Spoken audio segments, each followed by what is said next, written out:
Lately, a lot of Canadians have been enjoying evening walks to get a bit of fresh air after long days at home during this pandemic. On Sunday in London, Ontario, that's what a grandmother, 2 parents, and 2 children went out to do. 3 generations of the family. Salman, Madia, their children Yumna and Fayaz, and their grandmother. But unlike every other night, that family never made it home.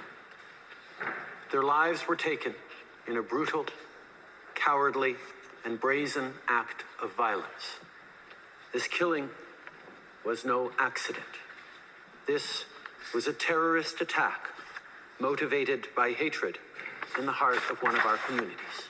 The jokes that are not funny, the casual racism, the insinuations that are only meant to diminish, the toxic rhetoric, the disinformation and the extremism online, the polarization we see too often in our public discourse and in our politics.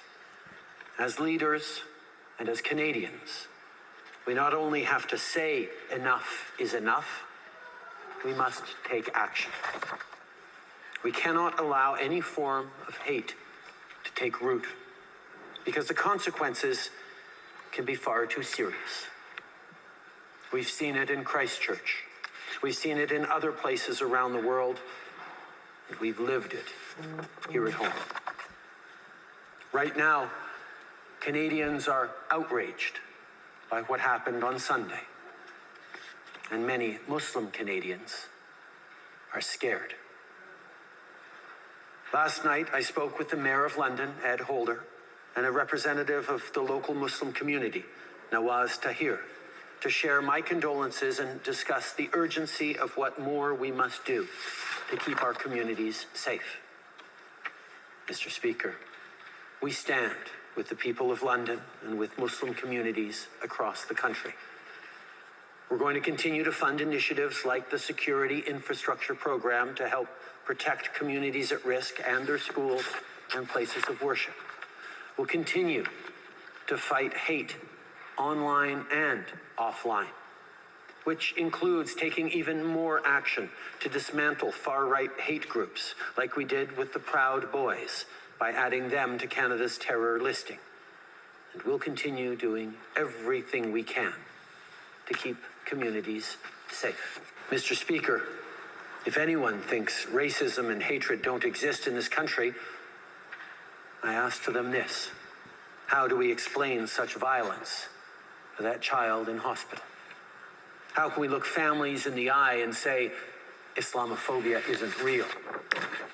When you listen to the Black Muslim woman who constantly looks over her shoulder at the bus stop, fearing someone will pull off her hijab or hurt her, she'll tell you Islamophobia exists.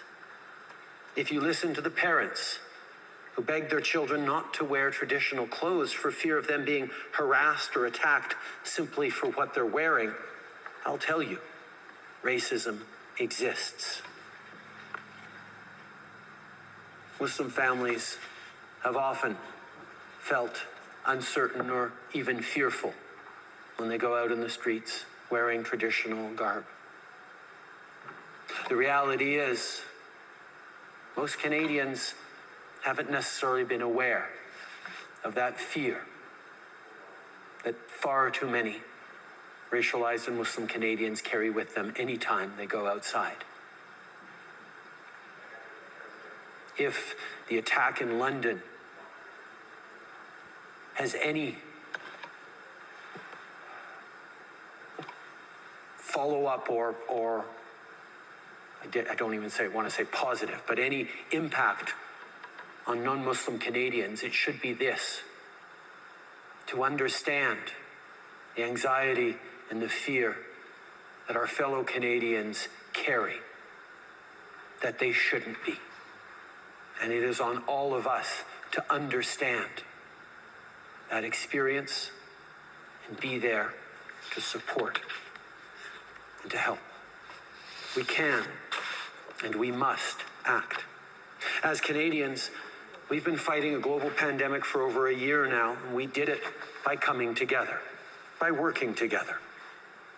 And that is the only way of confronting the ugly face of hatred. I want all Canadians to know that we are all diminished when any one of us is targeted. We need to stand up to reject racism and terror and work together to embrace what makes our country strong, our diversity. May peace and blessings be upon you.